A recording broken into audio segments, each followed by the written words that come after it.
En gros, tout c'est là qui sorti médiatique, il a fallu après sorti il y a disque naïe.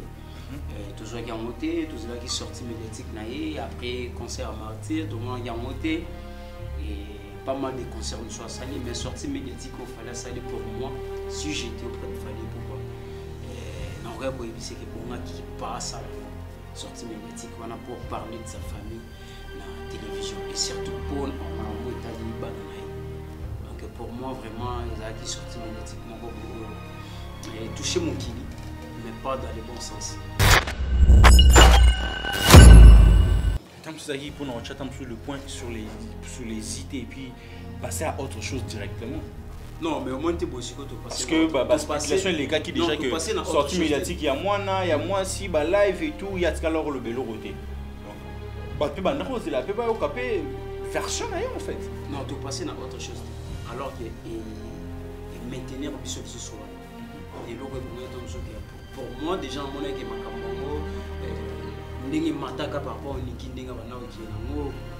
et Dozaki donc t'as tombé là on est déjà fallié mon t'as tombé problème le plus pire c'est que il y a autre bana yo qui yo pas pour checker bana quand l'artiste parlait on a mis sur la soirée na po ya artiste Fali oh ça qui n'a pas na soirée ce qu'on a na po ya papa le père des enfants le papa Simba Pena Simba Ipupa ya palais il a fallu pour la merveille telle maravilleuse tout ça là avec les noms parce que ce senti quand Fali parler on doit parler on doit dégager mawa na souci ya papa oh ça candidaté té ngana okena ko na candidaté on dégager ngana be ngongo mawa dans le sens que moi na comprendre té oyo mutali boso ne soit nani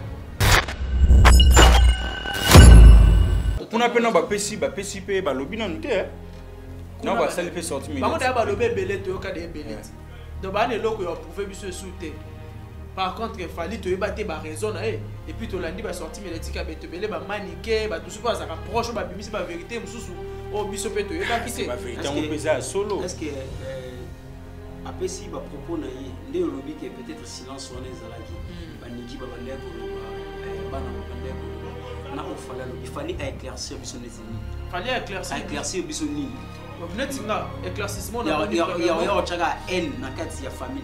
Non, et là qu'il fallait éclaircir pour moi, et là que tika kinga bena plus. Alors bi papa ni olinga, moi na ya comploter na ba pour na shit ya papa na. Bah c'est ça papa. Au moni et là que so isa déjà na fondement là. Ce que bongisi en côté. Yango mona ba retourner pour moi et ça le là. Papa oye ko yini sa bana na yo na public na yo. Tu sais aujourd'hui s'il fallait avait 1 million ou 2 millions bateau balanda kai ko ba dinga. Tu sais que 2 millions non to ebi ke ba yini mona na. Ba yini Kenya. Non, c'est pas qu'il fallait aye ko yini sa bana na. Non mais c'est pas le cas. Alors il fallait oh bana na basala ba yini sa nani ce qu'on a télé. Non, il y a combien de gens, combien de personnes qui ont fallu l'élo que papa moi irresponsable qui paraba en été, alingaba en été, après ça mingi, bolingo ngamba na ketchup que ngambo ya Barcelone. Tu sais combien de personnes ont taxé fallu de bon et batona ba taxé fallu de bon pour ba yebi vérité té. Parce que son batona non, au moins non, quand fallait se prononcer, les gens ont compris directement que il y avait quelque chose de ça qu'il fallait se vérité a fallu l'émission est ça. Mais est-ce qu'au-delà manque à respect il y a d'autres choses qui l'artiste a dit quelque chose de très important dans le bac déjà. L'artiste a dit que Mouton a comploté pour nuire papa na. Donc ils ont respect na complot. Na complot. Imaginez bien, tu as eu boti moi si parce que nous tous autres c'est grâce à Fali. Fali pour passer ba Benkler à beta côté le bakena côté à Marco 6. Fali pour pendant ba Marco 6 c'est qu'il a toyebi bango pour na Fali. Sans toi bébé na mando ya maman tout ça là. Si aujourd'hui Fali pour parce que moi na bande ko yembele bongo. Moi na bande ko bercer bongo. Le Fali pour pas ya lobby le bongo. C'est que l'artiste est blessé. Et ça na cuisine interne on a notre maman ma belle kanasi. ils ont bordir nous tu fais pas les caté ba leki na ba dire na ba non ba tu ba le cas parce que tout le monde a sa façon de mais ce que ce papa protéger qui moi na ba ba comment ba dire on a renégaté à protéger il y a longtemps je te dis combien de donc maintenant pour vous c'était maintenant le temps d'étaler combien de sorties médiatiques au banana basala combien de publications au banana basala tout le monde a réaction et artiste. Tu sais, combien de publications banana basala tout le monde a réaction. Moi je trouve ça oui et ça m'a bé pour ne pas le que peut-être il a étalé mais moi je trouve ça d'autre part l'artiste a méqué un peu que éclairci va pouvoir le battre que Fali aime beaucoup bana botana nana ketchup que Niki mais azala mingi na bana Niki ke na bana ya nana ketchup ke na bana Niki menga moi si suis Fali en plus bana na ba vanda kana mama na bana na ba za mingi na affection mama ba et Fali poupa il y aura beaucoup de temps passé na moi ce n'est ndaku ke moi alors il fallait que Fali accepter comment on a que ba différence soit parce que baba ça plus la considération maman qui a papa parce que papa ça rapina na ba moté même là moi je suis en train de contredire c'est quoi Keina c'est une grande fille. Elle aussi peut protéger son papa.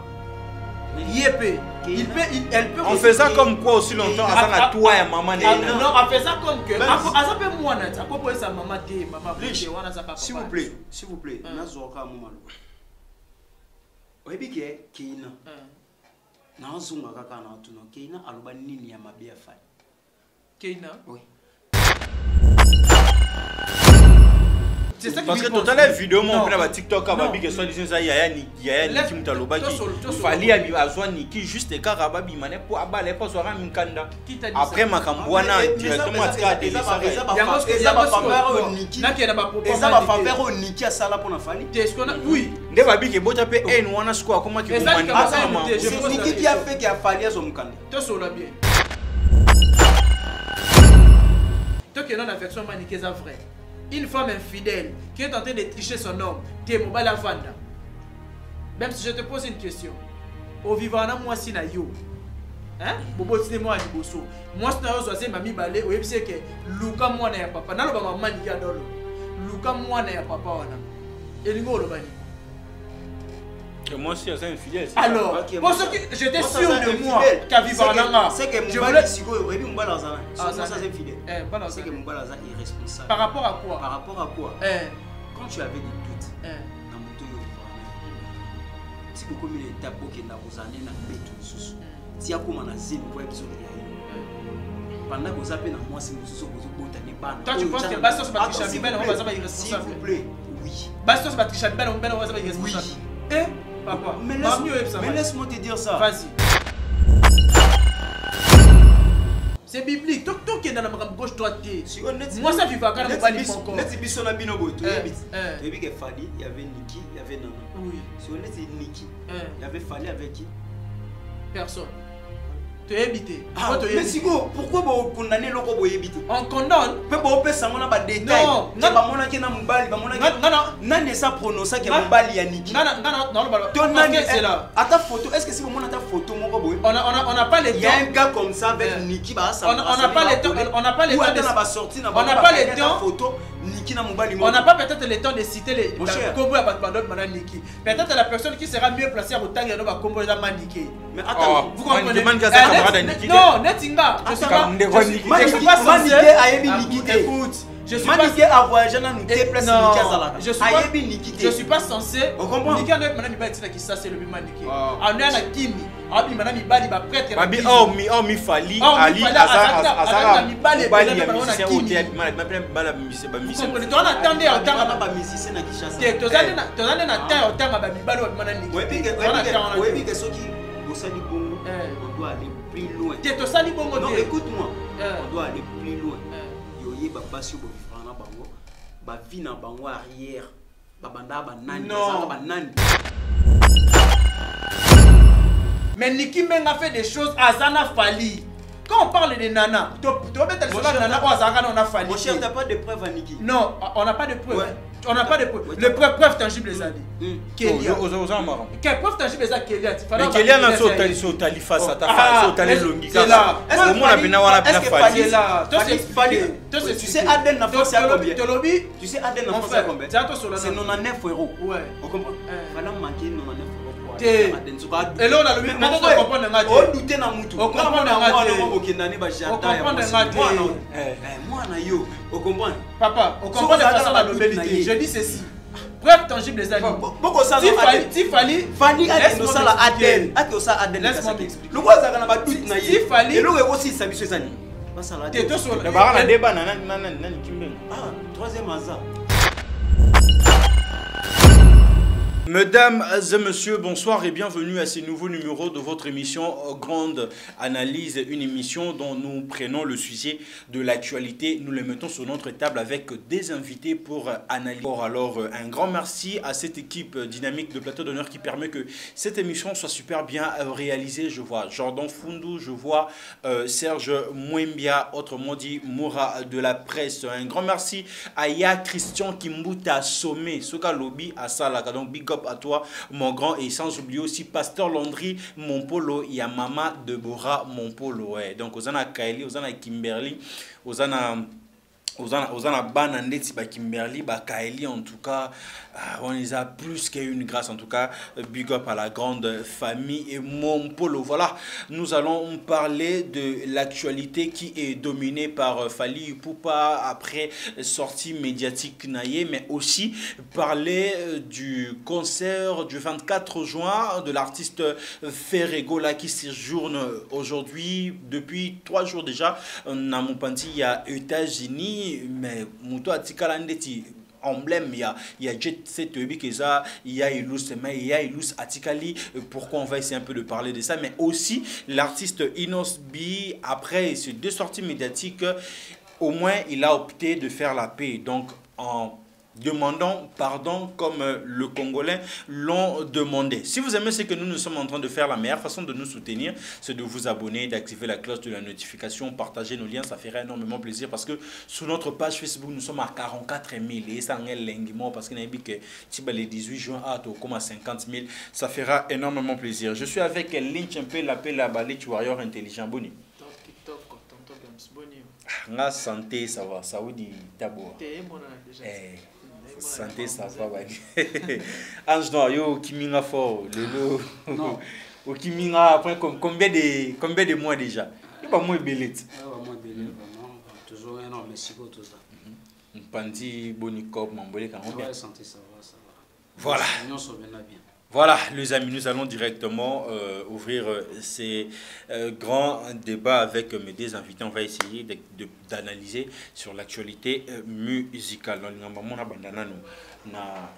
Ange Noir. Tant que vous avez sorti médiatique, il y a mon artiste Fally Ipupa. C'est ça, attaque ou bien réponse moroboé.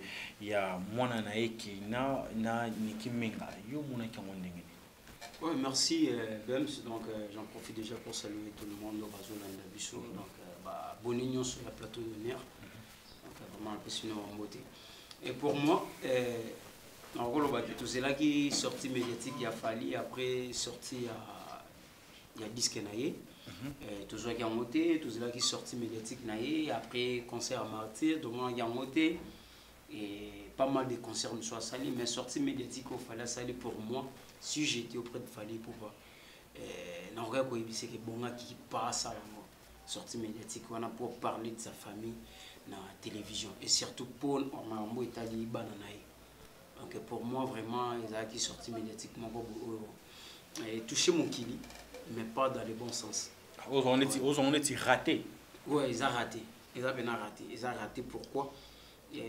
Et bon là bien c'est soit des petits disques ils a bien des ça évolué kitoko des sala qui plein à Marseille des bêta qui disons Masamba débat il y a le bas déjà soit petit Masamba débat petit nion soit donc il y a déjà les passés on passe à autre chose mais non quand c'est bon un peu sur quoi je me rends famille naïe à cela on le passé ou à traitant la police ça sera mieux que les lots attaquer monde attaquer beaucoup potos sur sous temps et on sur l'actualité naïe serment comme état de famille tant que ça qui pour nous chatter sur le point sur les idées et puis passer à autre chose directement. Non, mais au moins tu es aussi que tu parce que la spéculation les cas qui déjà que sortie médiatique il y a moi si ba live et tout il y a alors le bélo roté. Donc bah tu vas ndako la peut pas au capé version en fait. Non, tu passer dans autre chose. Alors que et maintenir biso ce soir. Et là pour moi déjà mon que makambongo ndenge mataka par rapport au nikindenga bana o kinango et dozaki donc tatombola on déjà fallier mon tatomboli problème. Le plus pire est que ya ochaba na yo ke bon yo papa cheke ba no dia ba cha kufa. Donc pour maman na bon ya bi que maman na bango yo lo ba ki a condamné maman. Mais pas na a condamné bana na télévision. Pour moi on a jango vraiment bien dit. De tant que parents, tant que humain, tant que bantou. Moni ba biso ba bantu, biso ba africain, ba congolais. Amour tozala nango na bana. Ezate lelo auto comme on le kana on a média pour nous condamner bana na biso. Éducation au biso ba bantu to éduquer bana. Ezate oyo ba européen ba éduquer bana. Du moins peut-être ya kolanda ba live ya Niki ya ba groupe na ye kolanda ba live ya Keina. Pour moi s'il fallait pas condamner Barcelone là peut-être c'est normal mais à cause de ban au tchabona kati ya makambo wana pour moi na moneza pena sortie médiatiquement raté il fallait pas ça la sortie wana et puis tchabana kenda lobake mutu akufa nananda ba proposer ya lobby l'engagement lobby mutu akufa ki kozanga akotambola ba tatouage et mais moi je vais dire que mutu akufa ki pour lobate akosa pe mission te mutu so akufa lobate ça émission ndengeni. Ça c'est contredit. Ça l'émission de Moutakufa, ça l'émission de Ayo Lobate, donc ça les lots montés. Donc fallait avoir envie. Banana ba yibi ke papa la bisoza. Yiba yibi ke ba ni baza. Donc tant on a tenu ba propos on fois yiba ni na loba. Ni na sala parce que l'avenir nous diront plus. Les lots a fallu. On a ba banana yo, tu éviter lobi banana baza banani yo zala nani.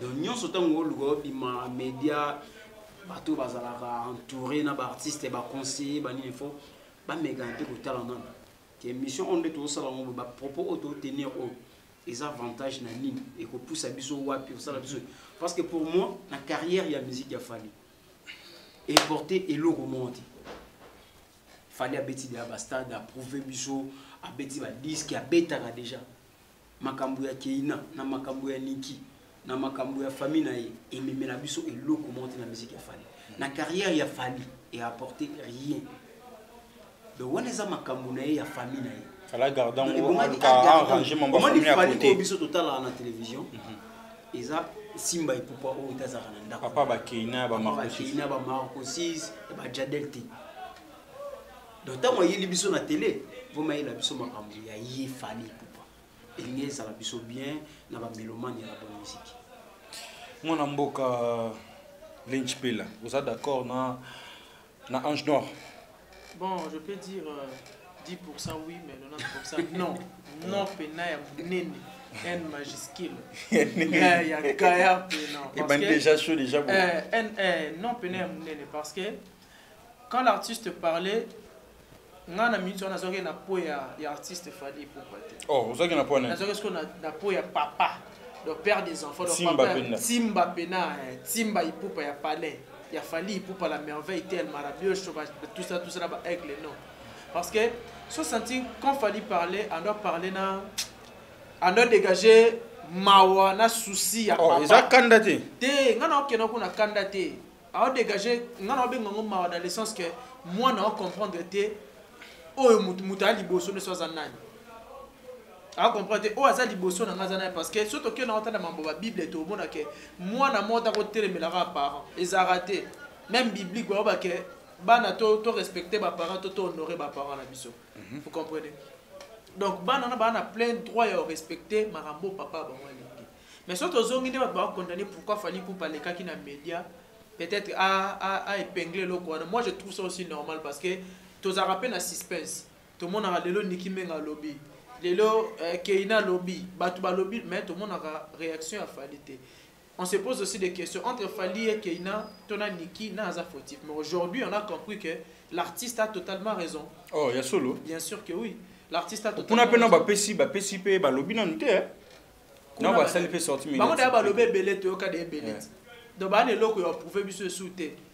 Par contre, il fallait te battre ba raison et puis tu l'as dit ba sorti médiatique a bête belé ba maniquer ba tout ça ça rapproche ba bimisi ba vérité mususu o biso pe to yeba kité. Ba vérité on peut ça solo. Est-ce que après si ba propos na ye ndé lobby que peut-être silence on ezalaki ba niki ba bande ko loba bana ba bande ko loba na o fallait lobby fallait éclaircir biso netini. Fallait éclaircir biso nini.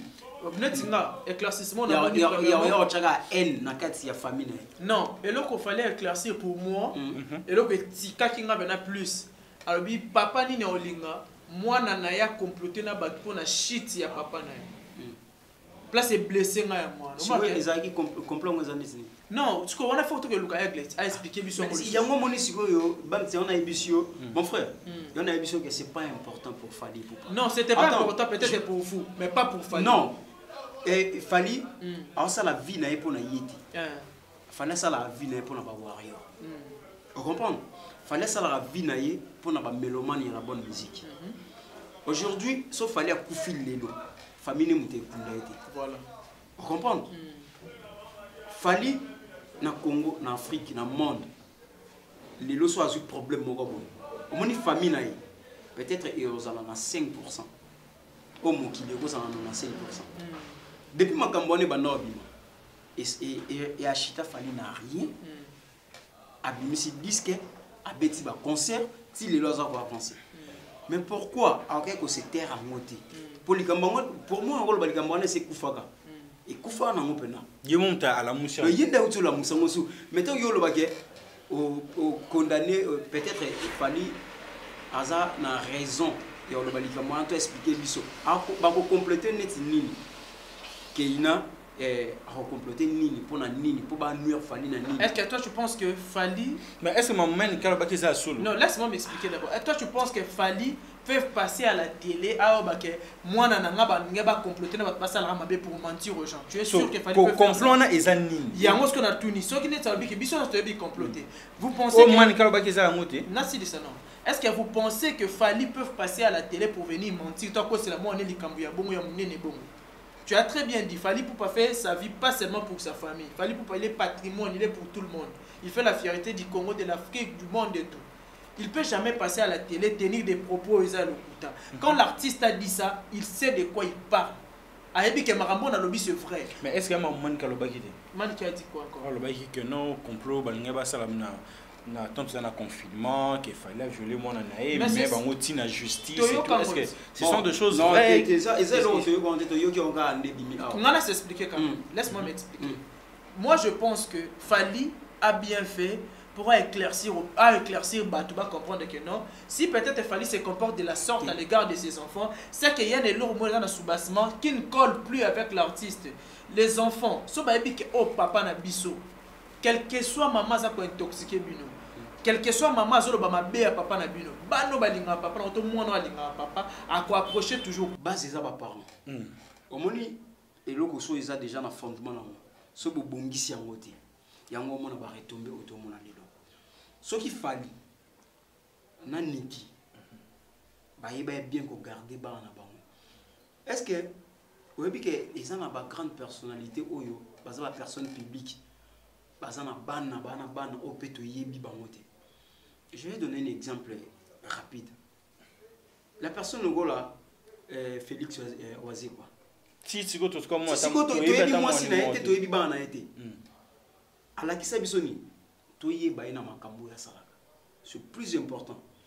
Le ko la bango ba étaler bana na bango na miso batu. Na public tout le monde a bango total a bango yango ba retomber au nyonso et ekoma ce que tant ekoma wana de condamner les enfants à la télévision pour moi et ça là papa oyeko yini sa bana na yo na public na yo je sais aujourd'hui si Fally avait 1 million ou 2 millions bato balanda kayi ou balingaka Tu sais que 2 millions de télé bah yini moi na. Bah yini Kenya. Non, c'est pas qu'il fallait aller ko yini ça ba na TV. Non mais c'est pas le cas. Alors il fallait oh banana ba sala ba yini ça na ni ce qu'on a télé. Non. Il y a combien de gens, combien de personnes qui ont fallu l'élo que papa moi responsable qui paraba nete, alingaba nete, après ça mingi bolingo ngamba na ketchup ke ngambo ya Barcelone. Tu sais combien de personnes ont taxa fallu de bongo et batona ba taxa fallu de bongo pour ba yebi vérité té.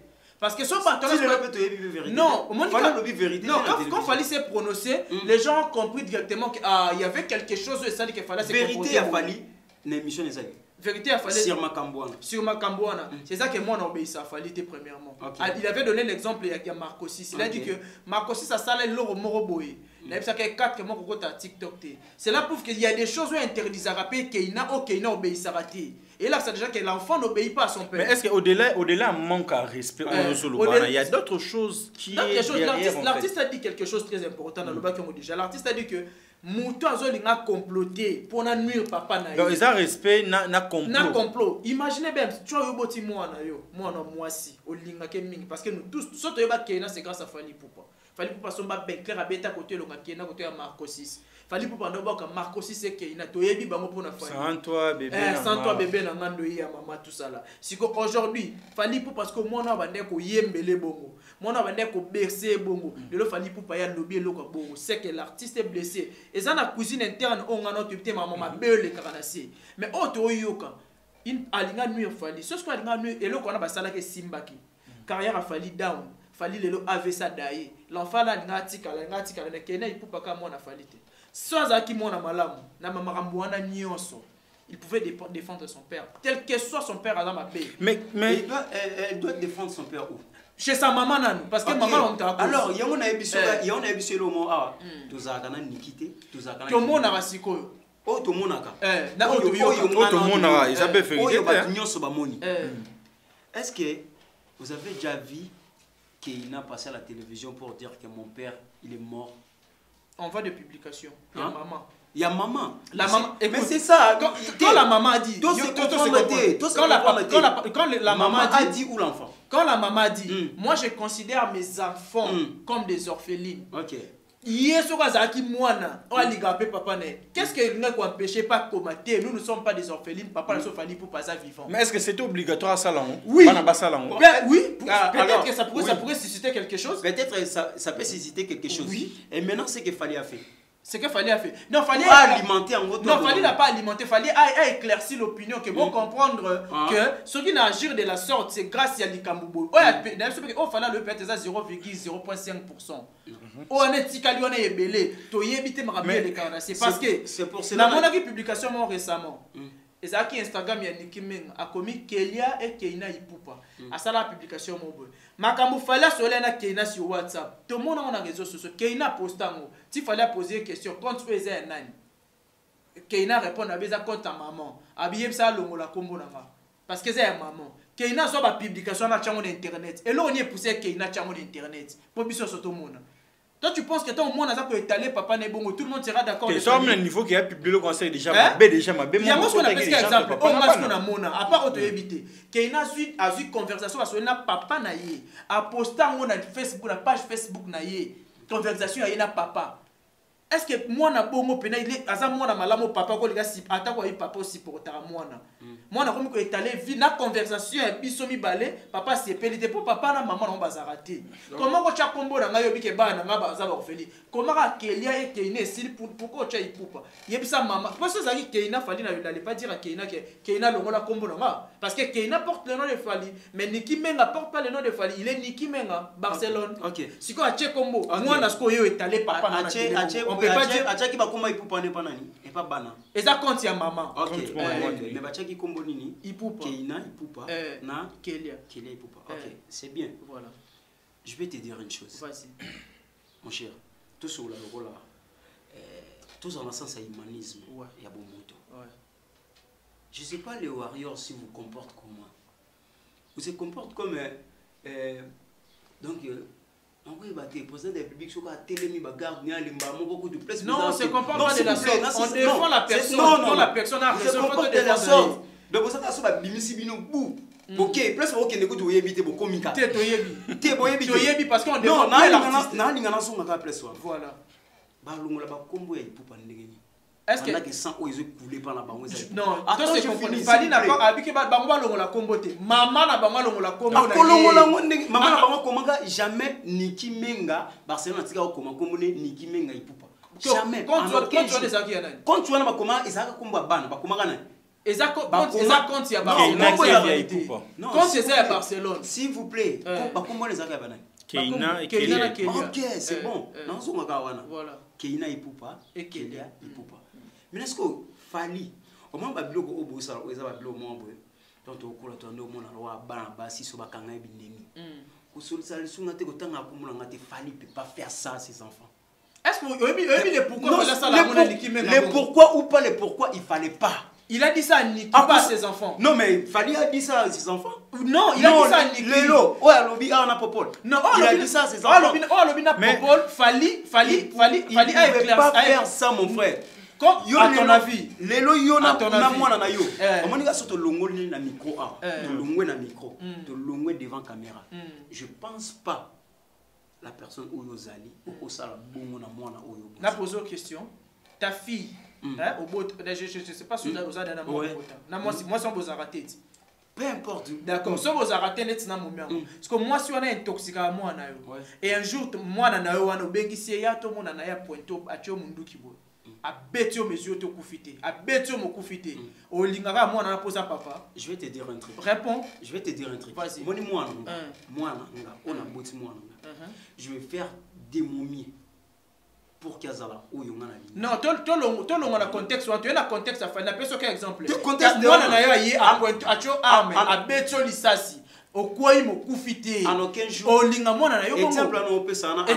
En aucun jour. Keina ayaka na mundu qui peut beta Fali. Donc déjà ils a été. Quand l'artiste dit que vont comploter. Comploter moi ça ni to mona ngote. Oye bango te. Mais question ngeza bo. Moni va ndenge to yeba ki ngote. Question ngeza. Ne pe bonga ki asu ki sa. Jamais. So question ngeza bo. Moi l'artiste américain un peu ko éclaircir ba continuer ko loma ba bêtise dans combo na été parce que avant émission c'est besoin une partie. Tu vois pas que non c'est ça continue. Non, besoin une partie où tout le monde n'était pas d'accord avec. Question ngeza bo. Tout le monde disait que il est responsable Rambalo mais tant que bataille continuité, beaucoup de gens va changer langage. Alors l'artiste a raison, banana bazabana mabe, l'artiste a raison. Tout le monde va changer langage. Tout le monde va comment va s'excuser, il a fallu venir nous excuser, tout le monde qui émission tout entièreté. Beaucoup de personnes. Mais non pas les warriors. Question ngeza bo. Question ngeza bo. Era ça warrior. Era ne pas warrior. Mais quand il a s'est prononcé non, je m'excuse, n'a pas quitté, fallait pour il a raison, il s'est comporté comme un père.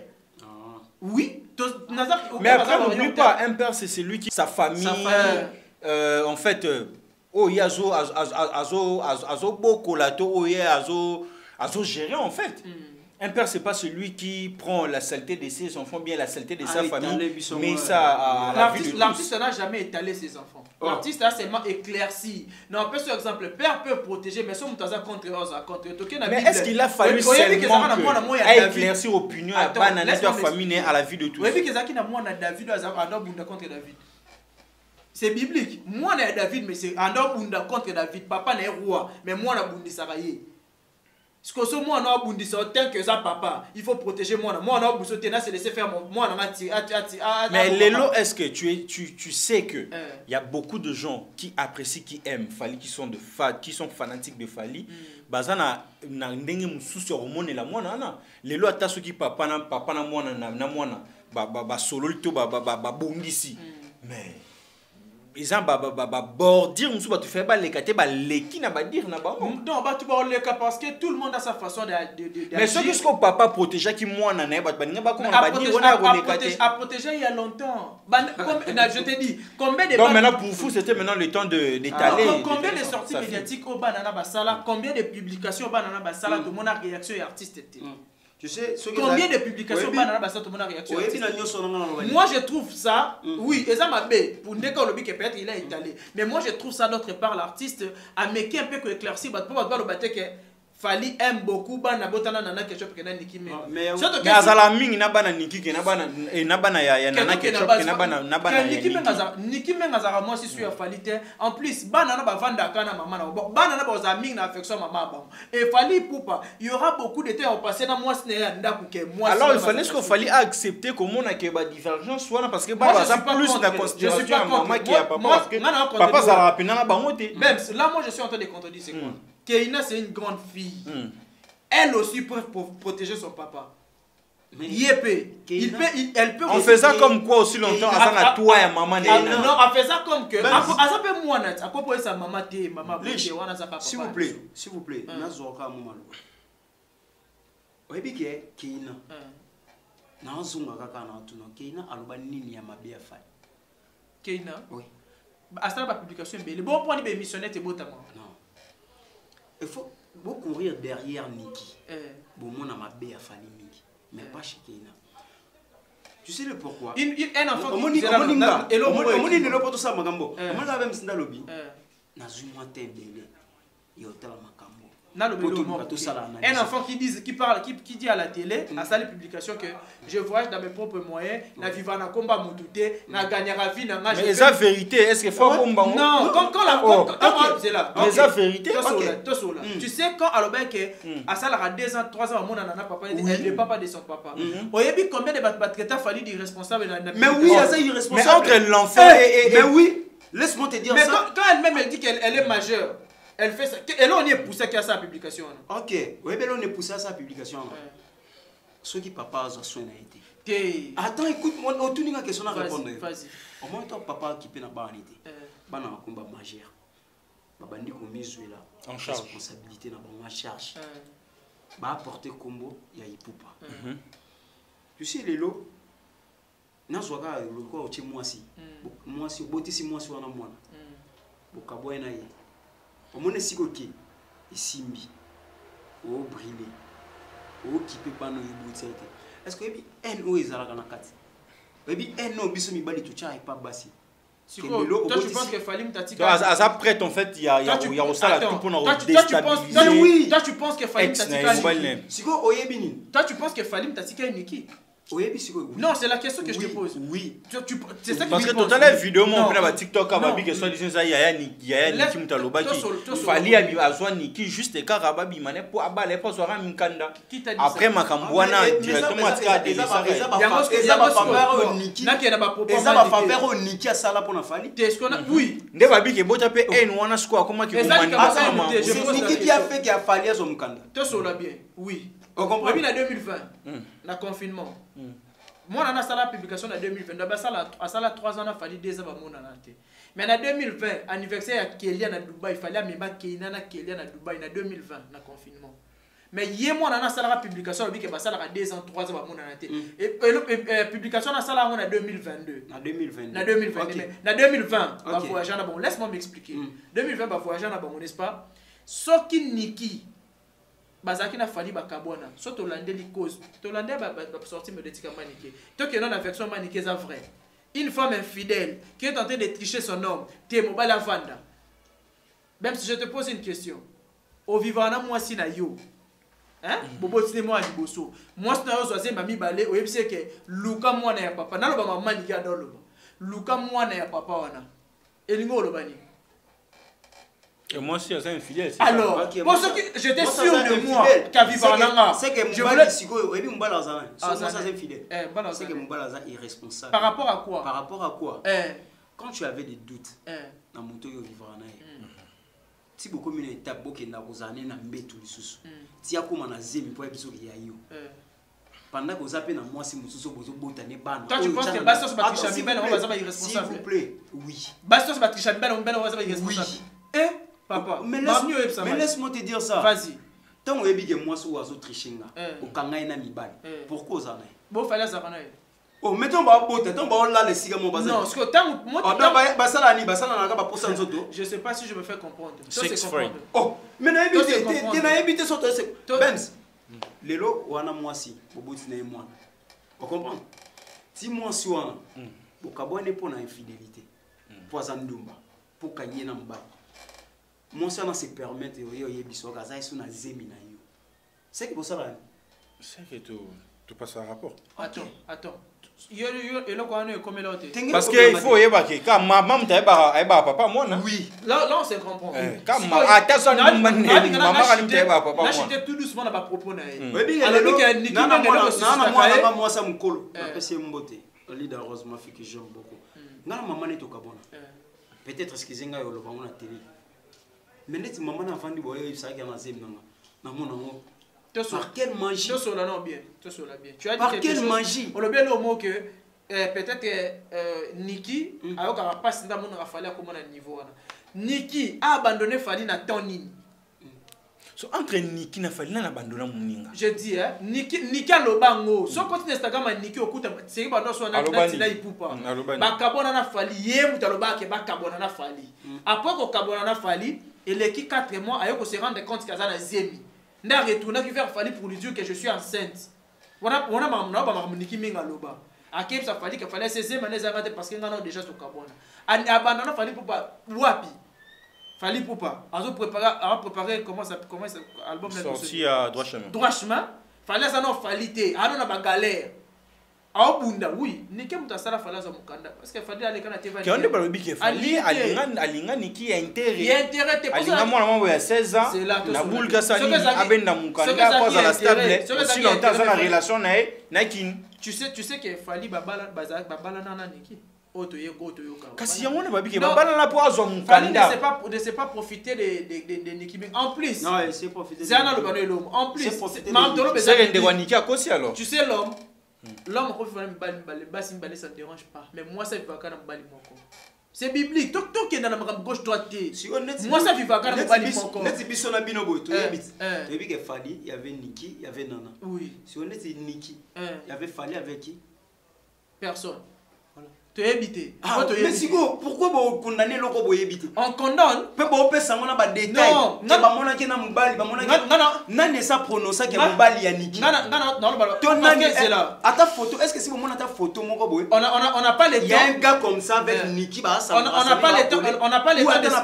On n'a pas le temps. Photo Niki na Mubali. On n'a pas peut-être le temps de citer les combos à d'autres madame Niki. Peut-être la personne qui sera mieux placée à autant de combo de Niki. Mais attends, vous comprenez?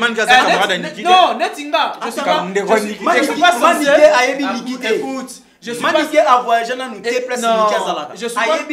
suis pas censé. On comprend. Niki avec madame Ibali qui ça c'est le bima Niki. Ana Kimi, abi madame Ibali ba prêtre. Babi mi Fali Ali Azara Ibali musicien hôtel, ma musicien ba musicien. Vous comprenez? On attendait en temps ba musicien na Kinshasa. Tozali na temps en temps ba Ibali ba madame Niki. Oui, que ceux qui Bossali Bongo, on doit aller plus loin. Non, écoute-moi. On doit aller plus loin. Yoye babasio bo vivra na bango, ba vie na bango arrière, ba banda ba nani, non, s'il vous plaît. Vas-y. S'il vous plaît. Vas-y. Vous pensez peut-être que oloba Niki lelo admana mi bal. Soto zuito étalé via nana. Obi que mutinyo so na passé na mutinyo so na passé. Vous comprenez? Ouais. Tout on a passé na ouais. Est-ce que après kokabwana ya Niki na Fali Niki a osana ba relation te to nana pas za na ba relation te to azala na ba relation te soka zaki c'est là soka zaki na bango comme Niki on peut pas condamner oyo oyebi source na yé soka zaki na bango comme Niki Fali ne pouvait pas se permettre avoir nana si Fali se permet avoir nana parce qu'elle avait trouvé mieux et pas nana qui est pas Niki. OK, merci. Pour yé muta trouver qui est mieux mais so tozu mo to étalon attends tu étalé so au moins so tozu to étalon na miso bat na Niki na nana moi so to yé baza moi c'est respectueux OK tom sou Niki bazo na 16 ans na ndaku na bango na moi si mo bazo na nzela wa selon yo selon nga OK, merci.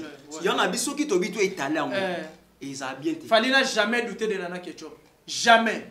OK. Fali n'a jamais douté que mon nom a ngate. Non, est-ce que quand Fali s'est décidé à douter, tu sais qu'il y a ça ne va pas. Et en relation avec Bango. Tu connais Nana en 2000 ans? Tu connais Nana en 2001, en 2002, en 2004. Mais c'est ça ce que je te dis. Mais non, ça n'a pas ça. Mais c'est ça ce que je te dis. On parle du passé. Du passé. La baisse recommandée sur ce passé n'a biso mo rattraper biso na fixe on a pression na biso. Ce qui dit passé à Nana. Hein? Du passé à Nana. Mais surtout aussi passé à Nana, Nana cause Fali. fallait trouver mieux que passer n'importe mais kozala nangana nana ça permis que nazo na bala mais Niki Menga fait des choses azana fali. Quand on parle de nana, tu vas mettre le nana on a fallu. Mon cher, t'as pas de preuves à Niki? Non, on n'a pas de preuves. On n'a pas de preuves. Les preuves tangibles les a dit. Kélia. Quelle preuve tangible les a Kélia? Mais Kélia n'a pas sur Talifa, ça t'a fait sur Tali Longika. Est-ce que tu sais Aden n'a pas ça combien? Tu sais Aden n'a pas ça combien? C'est 99 euros. Ouais. On comprend? Fallait manquer 99 euros pour aller faire Aden. Et là on a le même. On comprend un gars. On doutait dans Moutou. On comprend un gars. Papa, on comprend de façon la nobilité. Je dis ceci. Preuve tangible les amis. Si fallait laisse-moi m'expliquer. Le roi Zagana va doute naïe. Si fallait et le aussi sabi ces années. Troisième Aza. Papa. Et là on a le bas. Et là on a troisième Aza. Et là on a le bas, tu sais comprendre. À part Kélia, na Keina. Elle a dit qu'on le coûter, on va faire la caméra. Parce qu'en 2020, tout le monde aura Niki Menga. À la prochaine émission, on a la vidéo. Il faut mon amour la faille. Total, on dit Lélo, Serge Moura. À la prochaine analyse, on a la vidéo. Na lobby on dit Kélia. Na pas ça pas Kélia pour. Serge Moura comme moi. Kélia ça preuve pourquoi parce que ça grâce à Kélia tu as une infidélité à Niki Menga. Oh, ce qu'on voit que Kélia ça mon afalité. Peu importe, après ça n'est pas mon affalie. Mais pourquoi ça mon afalité? Non, se contredire na yebiso pourquoi tu se comprends na lobby que Fadabi infidélité à Niki Menga et yebana pour na Kélia. Par rapport à quoi? Par rapport à artiste on est douter la zemi. Ko douter mais okangi oui, tant douter ebitina.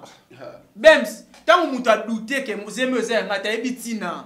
Ata zemi ko za ya fali mtachaki yango. Mais peut-être ebi que à part nga ko bimana e tozana bas azadop bimana ba tumsusu yango l'artiste a douter.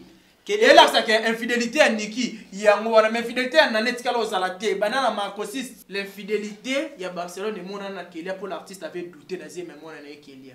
Il y a une infidélité, il y a Barcelone et mon ana, mais infidélité, on ne connaît pas. Il y a et pour ça que Fali. Non, Zemi. Après, c'est Kabouana. Avant que Boazem d'abord Kabouana, c'est l'histoire. Ne Barcelone à Loba. Déjà, un artiste est Kabouana. Barcelone à Loba qui y écoute tout Moutabo Yara Fali. Mais ce Bakabouana, qu'est-ce qui pousse à Niki Menga de manigancer en fait avec les enfants pour déstabiliser Fali? Même c'est ça, moi, je dis que Mouto y a négligaka. Niki Menga, moi, carrière à Fali.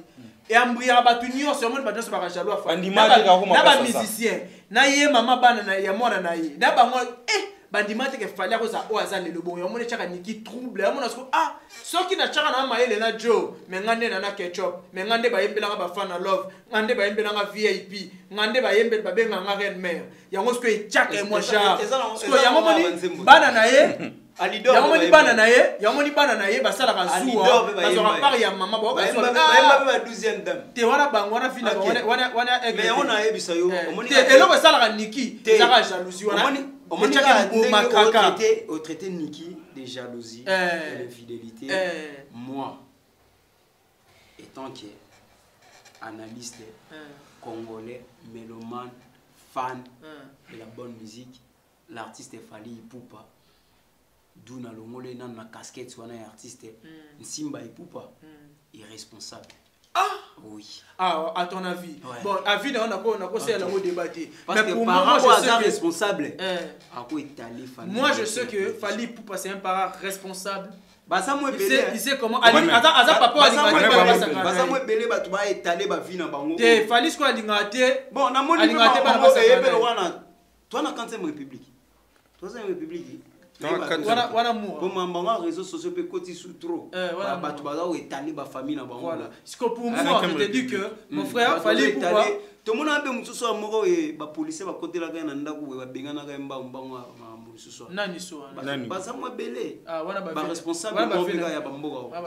Pour moi Fally Ipupa c'est un parent responsable l'ingité mwana manipulé alingi mwana tambola selon ye papa ndalingi donc c'est un parent responsable puis papa moi a déterminé alingi mwana trébiché c'est une façon de rééduquer ses enfants même de loin que mbala simelo ko tokosa honte parce que notre papa azaka sévère azaka ba rigueur na ye azana ba discipline na ye linga. Si olingi so linga ke to yeba sévère na yeto aza papa mon boza mutabi beko ba bien mon nga chaki kiti na wana na popole azu ba pété na enda chaka achi ba galon achi ki aigle avant de pena bi moni lelo itake parent on a bota keina kusala ali sous live té kokoma ali sous bêtise té et mais ça bien se comprendre to yeba siko mais l'artiste a déjà fait ça asa mo wapi mais aloba ngoti après ça exemple Mouki après ça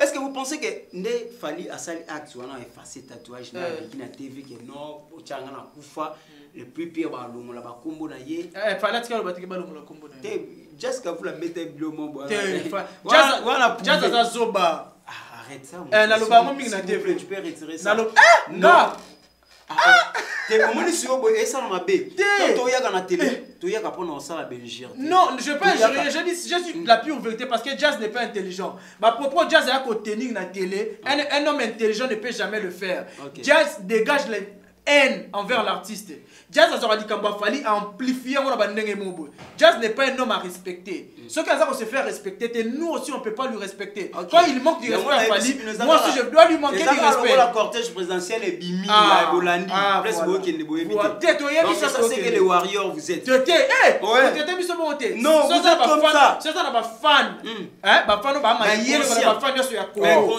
non les femmes les plus intelligents les fans les plus intelligents du monde les fans ce sont des warriors conscients jamais ce sont les warriors jamais ce sont des warriors non jamais jamais tu peux traiter des warriors les inconscients parce que les warriors bah ça la musala comme il se doit jamais mutako ba ke netinga na Congo na ba ke Rwanda le Congo jamais na ko ba jamais États-Unis le Congo parce que je suis congolais je reste congolais on a fait ça ba ignorant de ignorant ba ignorant de parce que en grand jamais je ne est-ce que ce le big plateau d'honneur ils a bien les émissions peut-être en Afrique Info parce que nous avons un plateau d'honneur na plateau d'honneur ce que vous savez que na ba émission na otangi Congo l'équipe plateau d'honneur ngana boya mais net singa boya comme ba plateau d'honneur et comme ko poussa et comme il peut noter le rôle Afrique Info ah voilà you ce que pour moi siko eza cause la vraie te cause la vraie te moi na rondima eza cause la vraie je t'expliquer ngana eza cause la ngana rondima écoute-moi je vais te dire une chose moi j'étais avec Héritier mais je dis qu'il fallait faire la bonne musique. Fallait salir le qu'on a bien. C'est ça, être vrai. Tu as dit la vérité, mais tu n'as pas ignoré la personne au besoin de Pembe. Non, mais c'est alors, c'est ça que nous on fait. C'est ça que nous on fait. Non, jamais. Bino boa bata oui oui. Non, jamais. Conscient. Oui, amen. Toi la église non ba pas. Maman Kouturo. Amen Kouturo va bien. J'habite bino so ko commander Sindeni. Même s'il est témoin. Non, après c'est un exemple à Fally. Fally dit mais guest fabulous. Ngai a to sala ne be mission na ba ke héritier talentueux héritier mbara bien na lo ba des fois faire a mbara bien bina fila mbara bien mais ce que vous pouvez comparer yé botika comparaison avec Fally place ne na télé melo yango wana c'est ça que biso ça fanatique oui na défendre mutunanga c'est ça que oyolo ba ke to tambola to yeba parce que on défend notre artiste to défendre na ba plan nyonso mais bon attends mabe bo défendre ça si mabe yango c'est ça mabe te je sali mabe bo défendre so pe na sali mabe za ke ya mabe to moni ke tout le monde si sorti médiatique na ko ko recadrer bana ni na TV c'est là pour moi ne ba to ba condamner on a suka bon yango moni kana émission so ba longoli micro caméra mambo lo bana sima so ba chaki moi ata ba longoli micro ba filmer dans le baka la même chose parce que avant émission ton sur le mambo na je dans le baka na le baka avant émission oui ça que tu condamné qui a massé jamais pour les amis bien tu sais que ma bien pour moi règlement de compte pour moi mon que ça qui bien pour ne pas que ba tuba lo baka le sous cc ba comprendre pourquoi peut-être artiste azarana bana wana ils sont en communion. C'est parce que après qu'ils savent biloko ba yo karaté puis baza poussé par leur maman na ba comprendre sur ça la rôle artiste à l'obaki. C'est pour moi j'ai trouvé ça bon pour bisono surtout comprendre la vérité. C'est bon Tom na suka. Pour nous qui bien c'est avec ma bé sorti médiatique il a fallu qu'on recadrer bané la TV. Non mais j'ai déjà dit ça depuis le début et ça m'a bé pour moi il fallait pas. Il fallait pas. Merci les amis, vous étiez tellement nombreux à nous suivre. Un mot de la fin, Lich peut la SIA de dédicace, on qu'on puisse finir cet entretien. Ah, ton intervention à dédicace. Ah, bon dédicace quand il y a quelques personnes à boire à Minga, là je vois mon frère Christian Bouka Samoté, mais maman n'a maman et garçon. Vini Bongo à l'attaquant puissant. Motema ya Maman Gloire Bongonga, Vini Bongonga, y a incarnation de 9 9 au monde. Joyeux anniversaire na papa na so mouvement Bongonga, papa Bota Vini Bongonga. Là je vois Zao Matuta la gauche magique plus que Léo Messi. Motema ya Marva Bomolo, warrior na biso ya Belgique donc motema ya Zao Matuta là. Pourquoi pas Mardoché Matuta la petit frère ya Diogo Zao Matuta la Beni wa Pechi Suke Belé. Beni wa Pechi na Esther wa Pechi maman Elias le va Chilo Tsuka le Messi voilà ba base na nga Flora Chama moi sommes poussé l'équipe Tabanagu. Pourquoi pas Ose Kananga le pétrolier Sarah Moussala l'américaine, une américaine donc Sarah Moussala place aux États-Unis, Roy Kazon l'américain qui partage. Bah warrior tout petit dans la bouna bouchille on est ensemble donc. Donc j'ai oublié une personne, Elisabeth Fali Maël et Atuimanga petit dans la sexy Elisabeth Fali donc on est ensemble. C'est qui dit la bonne Elisabeth Fali tout là. La personne mbote c'est comme ça. On sait qui ni non, non. Vraiment merci d'avoir abonné tout au Balanda Ebiso. Bah, et puis, Ozongi Penda. Cette fois-ci. Ozongi, il y a tout ça. Non, la Kenya n'a pas matière. Dans la matière, dans Mikolo. Donc, ma matière Veneza. Ma matière Veneza pour. Tipo yo. Na bête va kao fort. On bête va kao na invisible. Est-ce qu'on défend des pour pas pas kao. Honnête ben na boina ebi ke ba tout au batel ba c'est bon. Guerre elle est makasi. Donc on apprécie vraiment mbote na ba tout balanda biso donc Arlette Magé ma mère chef depuis France Foura la douce CBK survivre donc on apprécie mbote Sigaza Lisa Befali donc habité plus soit à warrior mais warrior à poids te ya warrior dit attends un peu ba tellement belle ça doit ne pas saluer aussi donc on a pas si peu venant Christian Kimbuta sommet oh yo le biganingi salé Christian Kimbuta coup de chapeau et puis félicitations à l'éternel président Daniel Massaro l'éternel Gombe Gombe l'éternel président King Pire Massa ya beau-frère na ngai Eric Ford Donald Trump dans ce beau-frère na ngai yesiko bali ya sœur na ngai Sandra Soba te yesiko kasavubu na maboko ya solo so unasko Gombe na Gombe Donald Trump donc Eric Ford na pesi so mbote na maître Lulu de Lumuntu na pesi mbote dans tellement belle donc bando bi maman moto so ngiti ba nyongo na bino mama banga na voilà les amis nous sommes à la fin de cette émission un grand merci à cette équipe qui a permis que cette émission soit super bien réalisée. Je vois Serge Mouimbia mais aussi Jordan Fundu bon rétablissement toi enfin que vérité ils ont même tous déjà ma cambuno mais on nous sont Jordan déjà ma cambuno déjà ma cambuno déjà allez vous déjà moura mon base déjà na internet déjà ba monter à la vérité bah abeli bah combat très fort ah voilà les amis abonnez-vous massivement tout le monde a 44 000 tout le monde a 50 000 et ça là vraiment kitoko makasi dédicace nanga les ara moko Beni wa Pechi big up à toi donc on appelle ça Beni wa Pechi tenga pesca Beni wa Pechi parce que moi tel habité tonton Beni wa Pechi ya moi na Beni wa Pechi moi Beni wa Pechi parce que ma passa na Esther wa Pechi Elisabeth Fali ba rasu de Beni Beni wa Pechi na Esther wa Pechi big up à vous quant à moi je vous dis bye bye on se retrouve à un prochain numéro.